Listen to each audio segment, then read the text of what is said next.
खामोश। नमस्कार, आदाब, सत श्री अकाल, जय भीम, जोहार। मेरा नाम है नवीन कुमार। यूपी चुनाव के नतीजों से उत्साहित बीजेपी को ममता बनर्जी, तेजस्वी यादव और कांग्रेस ने बंगाल से लेकर बिहार, महाराष्ट्र और छत्तीसगढ़ तक में ऐसी धूल चटाई है कि उसकी समझ में नहीं आ रहा है दर्द उठ कहां से रहा है और इलाज कैसे करना है। जी हां, देश की 1 लोकसभा और 4 विधानसभा सीटों पर हुए उपचुनाव में करारी हार मिली है बीजेपी को।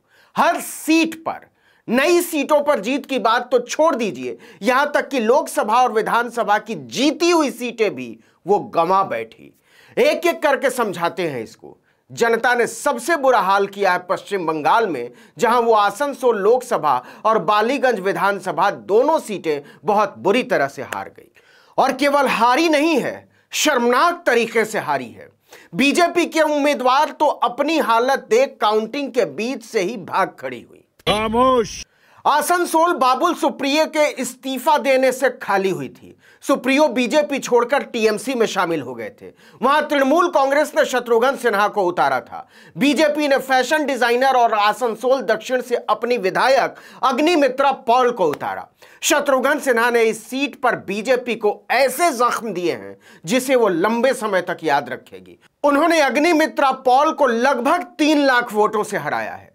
जिस आसनसोल से बीजेपी का सांसद था, वहां वो 3 लाख से ज्यादा वोट से हारी है। शत्रुघ्न सिन्हा को जहां 6,52,000 से ज्यादा वोट मिले, वहीं अग्निमित्रा पॉल 3,52,000 पर अटक गई। जब अंतर 1 लाख का रह गया, तभी अग्निमित्रा पॉल काउंटिंग सेंटर से निकल भागी। उन्हें निकलते देखकर तृणमूल कांग्रेस के कार्यकर्ताओं ने जय बंगाल का नारा लगाया। इस पर अग्निमित्रा पॉल ने जय श्री राम का नारा लगाया। इसके पहले की बात बिगड़ती, अग्निमित्रा पॉल बहुत तेजी से गाड़ी चलाती हुई निकल गई। उनके जाने के बहुत देर बाद अंतिम नतीजों का ऐलान हुआ। खामोश। बालीगंज विधानसभा सीट पर तो बीजेपी की और बुरी हालत हुई है। यहां से ममता बनर्जी ने बीजेपी की सांसद ही छोड़कर आए बाबुल सुप्रियो को उतारा था। हालांकि बाबुल सुप्रियो की हालत बहुत खराब थी, सच कहें तो, क्योंकि उनकी छवि मुस्लिम विरोधी की है। उन्होंने बीजेपी में रहते हुए मुसलमानों के खिलाफ तमाम ऊल जलूल बातें की थी, लेकिन बावजूद इसके उन्होंने बीजेपी को धूल चटा दी। बीजेपी ने यहां से केया घोष को उतारा था और सीपीएम ने नसीरुद्दीन शाह की भतीजी सायरा शाह को। इस सीट से बीजेपी की हालत ऐसी हो गई कि केया शाह को बाबुल सुप्रियो की तुलना में सिर्फ 1/4 वोट मिले। बीजेपी से 2.5 गुना वोट तो सीपीएम की सायरा शाह को मिले। बाबुल सुप्रियो को लगभग 52,000, सीपीएम को 30,000 और बीजेपी को 13,000 मात्र। इस सीट पर सीपीएम को पिछली बार केवल 5% वोट मिले थे। इस बार वो 30% पर पहुंच गई, जबकि इस सीट पर बीजेपी की तूती बोला करती थी। बाबुल सुप्रियो के इस्तीफा देने के बाद आसनसोल लोकसभा और बालीगंज दोनों ही सीटें बीजेपी के लिए नाक का सवाल बनी हुई थी। इतना ही नहीं, 2014 में जब बीजेपी ने केवल 2 सीटें जीती थी लोकसभा की, तब भी 1 सीट आसनसोल की थी, दूसरी दार्जिलिंग की। तृणमूल कांग्रेस ने इस सीट पर पहली बार जीत दर्ज की है। अब आइए जरा बिहार पर। मुजफ्फरपुर की बोचहां विधानसभा सीट, इस सीट के लिए बीजेपी ने एनडीए गठबंधन को ही दांव पर लगा दिया। यह सीट पहले वीआईपी के पास थी, लेकिन बीजेपी ने अपना उम्मीदवार उतारने के लिए वीआईपी को ठिकाने लगा दिया, या कहिए लगवा दिया। बीजेपी ने यहां से बेबी कुमारी को उतारा था और वीआईपी ने गीता कुमारी को, लेकिन आरजेडी के अमर पासवान ने दोनों को धूल चटा दी। बीजेपी को आरजेडी की तुलना में आधे से कुछ ही ज्यादा वोट मिले हैं। अमर पासवान को 82,562 वोट मिले और बेबी कुमारी को 45,909 मात्र। अब आइए छत्तीसगढ़।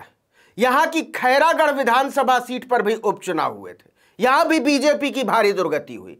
इस सीट पर करीब 78% लोगों ने वोट दिया था और बीजेपी मानकर चल रही थी कि यहां से कांग्रेस साफ हो जाएगी, लेकिन हो गया उल्टा।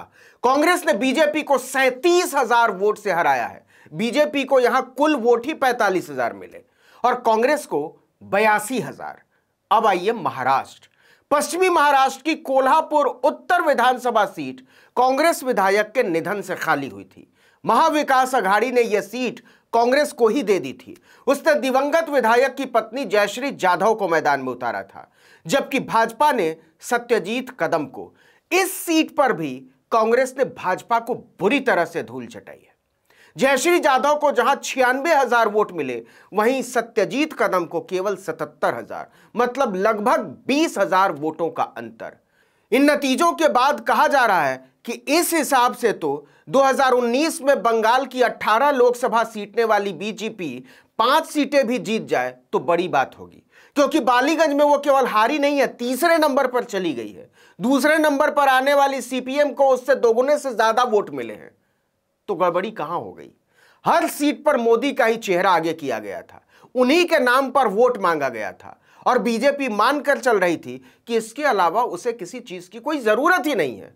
ऊपर से उसने कम से कम बंगाल में हिंसा का मुद्दा आगे करने की भरपूर कोशिश की थी, लेकिन ममता बनर्जी के आगे कुछ भी काम नहीं आया, कुछ भी नहीं।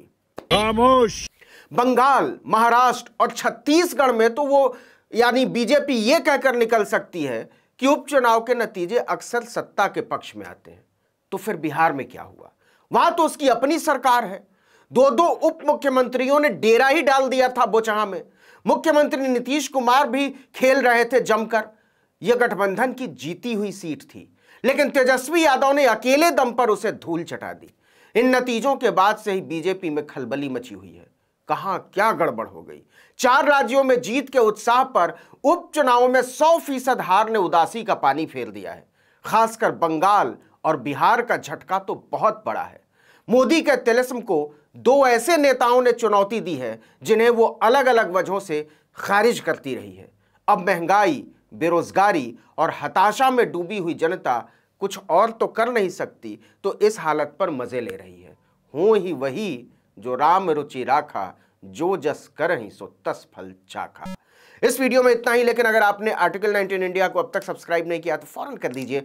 बेल आइकॉन दबाइए, घंटी जैसी आकृति लाइक कीजिए और कमेंट करके बताइए हमारा वीडियो आपको कैसा लगा। यूट्यूब पर देख रहे हैं तो सब्सक्राइब कर दीजिए। फेसबुक पर वीडियो देखने के बाद पेज पर जाइए और लाइक कर लीजिए। इंस्टाग्राम पर भी हमारा पेज है, उसको भी फॉलो कर लीजिए और हमारा ट्विटर हैंडल है article19_India, उसको भी आप फॉलो कर सकते हैं। नमस्कार।